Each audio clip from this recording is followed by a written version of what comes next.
Assalamu alaikum. We're going to study a classification of systems, and we're also going to discuss the impulse response function of a system. It's important that we make a distinction between systems and signals. A system is a physical process or a hardware device or a software algorithm that takes an input signal, sometimes called excitation, acts on that signal and produces the output signal, which we call sometimes response. So the system is the device or the software algorithm that takes a signal as an input, that's called the input signal, and acts on that signal, producing the output signal, in this case y of t. By the way, we could have a system with multiple input signals and or multiple output signals, but for the purposes of this video, I'm going to limit myself to a system with one input and one output signal. So these are signals and this is a system. In electrical engineering, we build all sorts of systems using hardware components like resistors, capacitors, inductors, diodes, transistors, and so on. We also sometimes use microcontrollers or microprocessors and write software for those systems. So it's important that we understand some characteristics of systems and their classification. The first classification I'm going to explain is linear systems versus nonlinear systems. A linear system satisfies both the additivity and the homogeneity, also called scaling, property. First, what is additivity? How does a system satisfy additivity? If we have a system and we feed a certain input signal x1 of t alone to the system, and we observe that the system produces the output y1 of t. And then we try and feed a different input to the system, this time x2 of t alone, and we observe that it produces the output y2 of t. Then, if we feed the sum of those two signals to the system this time, x1 of t plus x2 of t, the system will necessarily produce the output y1 of t plus y2 of t. Notice it's the addition of the two responses from the two excitation signals. And this applies for any signals x1 of t and x2 of t. What about the scaling or homogeneity property? Well, for a system to satisfy such property, if we feed a certain input signal x of t to the system and we observe that it produces the output y of t, then if we feed a scaled version of x of t, so x of t multiplied by constant a, then the system will necessarily produce the output a multiplied by y of t. So a scaled version of y of t. Typically, we combine those two properties, the additivity and homogeneity, into one property which we call linearity. Sometimes we call it superposition, and we express it as follows. If a system with input x1 of t generates y1 of t, and with an input x2 of t generates y2 of t, then if you feed a constant multiplied by x1 of t plus another constant multiplied by x2 of t, then the output of that system should be that constant a multiplied by y1 of t plus the other constant b multiplied by y2 of t. And if the system satisfies this property, we call it a linear system. However, a system that does not satisfy additivity and or scaling is called nonlinear system. Linearity in a system simplifies the solution. Remember, for example, that in electric circuits consisting of resistors, capacitors, and inductors, you manage to use superposition to calculate voltages and currents throughout the circuit. Since those hardware components are linear, they simplified the solution for you. However, for other nonlinear components, like diodes for example, you are not allowed to use superposition to calculate voltages and currents, unless of course you work in a narrow region that is approximately linear. In that case, because of the approximation, you can use superposition. Another important classification of systems is time invariant systems versus time varying systems.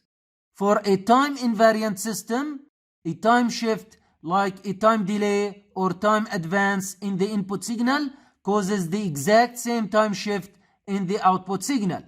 So if we input to the system x of t and the system produces y of t, then for any real value of t naught, if we feed x of t minus t naught, that's a delayed version of x of t, then the output of the system will be y of t minus t naught with the exact same delay in the output as in the input. If this property is satisfied for all t naught, we call this system time invariant system. However, a system which does not satisfy this property is called a time varying system. A lot of times we'll work with systems that are linear and also time invariant. We'll call those LTI systems. LTI systems, which is short for linear time invariant systems.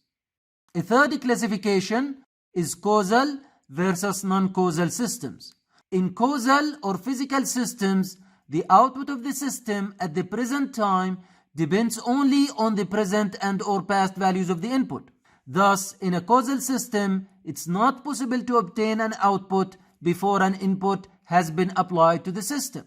However, in non-causal or anticipative systems, the output of the system at the present time depends on future values of the input.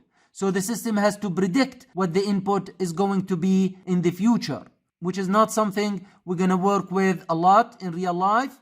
But I'm going to give you an example of a non-causal system. Here is one where y of t is equal x of t plus 1.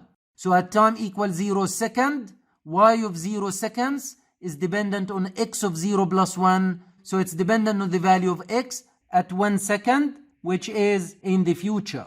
Another classification is instantaneous or memoryless systems versus dynamic systems or systems with memory. In memoryless systems or instantaneous systems, the output of the system at any time instant depends only on the inputs at that time instant. In other words, past values do not affect the response at the current time. Of course, because of that, memoryless systems are also causal systems. On the other hand, in dynamic systems or systems with memory, the output of the system depends on some past values of the input. And it's interesting to remember that if the system response at time instant t is dependent on the input signals over the past capital T seconds, i.e. the inputs within the time interval t minus capital T up to t, we say the system has a finite memory with a memory of capital T seconds. Let me give you some examples. Say we have an electric circuit consisting of resistors. This is a memoryless system because if you consider any one of those resistors, then the output, let's say the voltage across the resistor, is related to the input, let's say the current through the resistor, by Ohm's law. And we know Ohm's law says V of t is equal the resistance value by the current I of t. Notice that V of t at time t is dependent on the current value only at time t, not past values. So we say this system is instantaneous system or memoryless system. On the other hand, if we have an electric circuit containing some capacitors and or inductors, then we have a system with memory. Why? If you consider, say, one capacitor, then we know that the relationship between the voltage, let's say the voltage is the output, and the current, let's say it's the input, is actually given by this integral. V of t, the voltage across the capacitor, is 1 over c integral minus infinity to t, I of tau d tau. Notice that we have to integrate values all the way from minus infinity to the current time instant. So we are dependent on all those values of the current all the way from minus infinity to t. We say the system has an infinite memory. By the way, we have a similar voltage current relationship for inductors. However, we have to switch the voltage and the current in that equation. The last classification I'm going to show you is stable versus unstable systems.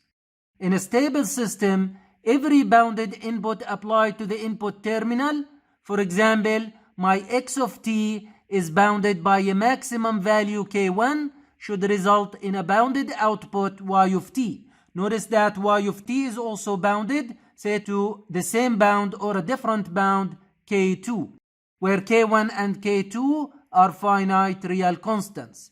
This is what we call bounded input, bounded output stability for the system.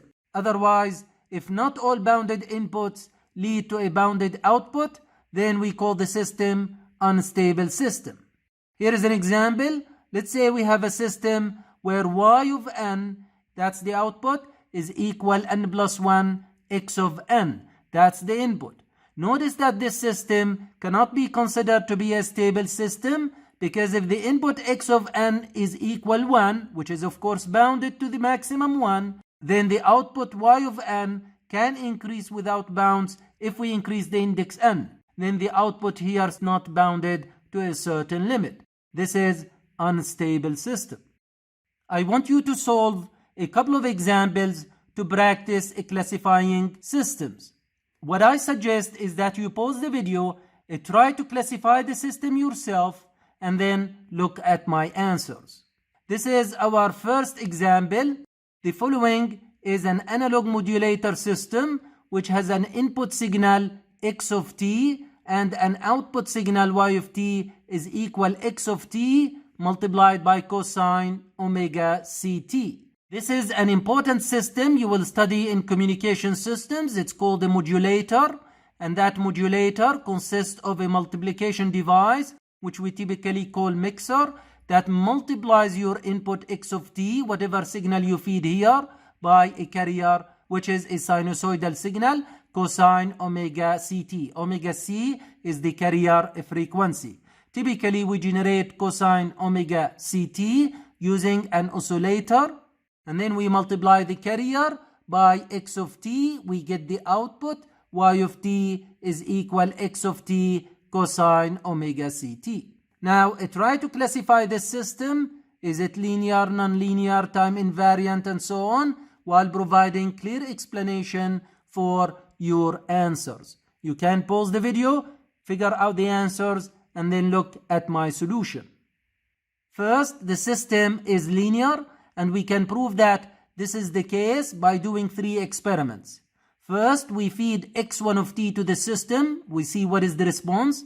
And then we feed x2 of t to the system. We see what is the response. And then we feed ax1 of t plus bx2 of t, where a and b are constants. I'm going to call this x of t, and that x of t is the superposition of x1 and x2. We calculate the output y of t, which is in this case x of t cosine omega ct. Substitute the superposition of x1 and x2. We see that the output consists of 2 parts. This part is actually a by the output from x1 of t, and this part is b y2 of t, which is the output from x2 of t alone, which means that the output is the superposition of the 2 outputs in response to x1 of t and x2 of t individually, which means my system is linear. Additionally, my system is time variant, because if we input a time shifted version of the inputs, so instead of feeding x of t, I'm going to feed x of t minus t naught. That's a time delayed version. What we get at the output, as you can see here, when you multiply by the carrier cosine omega ct, you get x of t minus t naught, that's the input, multiplied by cosine omega ct. But this is not the same as the time shifted version of the original output from x of t, because the time shifted version of the original output is y of t minus t naught. You have to replace every t with t minus t naught. You're going to get x of t minus t naught cosine omega c t minus t naught. This output is not the same as this output, which tells you that the system does not satisfy the time invariant property. The system, of course, is causal, because the value of the output y of t does not depend on the future values of the input x of t. The system is also memoryless, because the value of the output y of t depends only on the present value of the input x of t. Please remember that the carrier frequency is actually constant. Finally, the system is bounded input, bounded output stable, because if we multiply by cosine omega ct, that's the carrier, we know that cosine is always bounded between 1 and -1. So the absolute value of cosine omega ct is less than or equal 1. If you multiply a bounded input x of t by cosine omega ct, which is bounded by 1, if the input is bounded by a value of k1, the output must also be bounded by k1, which means the system is stable.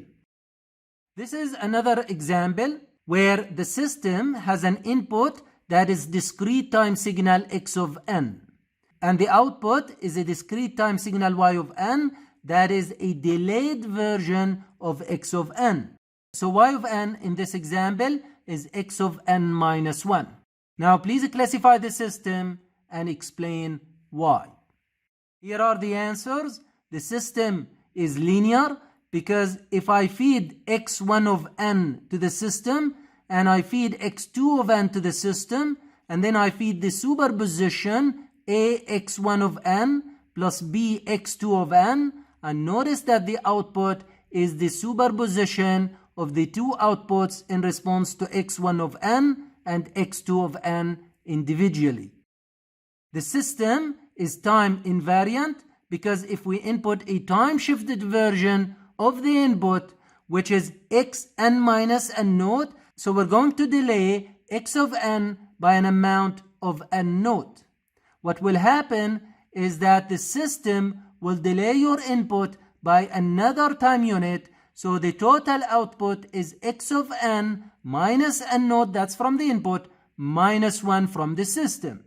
But this is the same output as the time shifted version of the original output. So if I take the original output y of n in response to x of n and I shift y of n by n naught, I'm going to get x of n minus 1 and then shift minus n naught. This is the same output as I calculated here, and this tells me that the system is time invariant. The system is also causal because the value of the output does not depend on future values of the input. However, the system has memory because the value of the output y of n depends on a past value of the input x of n. The system is a stable, bounded input, bounded output stable, because if we have all the input samples x of n bounded to a certain value, then the output y of n is the previous sample. And we know the previous sample is bounded to k1, so the output is bounded to k1, and we classify the system as a stable system. Let's shift our attention to LTI systems, linear time invariant systems. I would like to have a mathematical model for the LTI system, a mathematical description that links the input signal x of t with the output signal y of t. So I want an input-output relationship. A typical function we use to do that is called the unit impulse response function. I'm going to use h of t to represent that function. So a lot of times we describe our system with h of t, and we say that if you want to calculate y of t, all you have to do is take the input signal x of t, feed it through the system, it will be affected by h of t and will give you y of t. And the mathematical formula we use to express that is convolution. So we take x of t, the input signal, we perform convolution with h of t, we get y of t. So to calculate the output signal y of t, you need to know both the input signal x of t and the mathematical description h of t of the system. And then all you have to do is convolution. You take your input signal x of t, do convolution with h of t, the unit impulse response function, you're gonna get y of t. The reason for the name unit impulse response function is that if the input signal x of t that we feed here is simply delta of t, which is a unit impulse, then the output y of t, which is x of t convolution h of t, is simply the input signal delta of t convolution with h of t.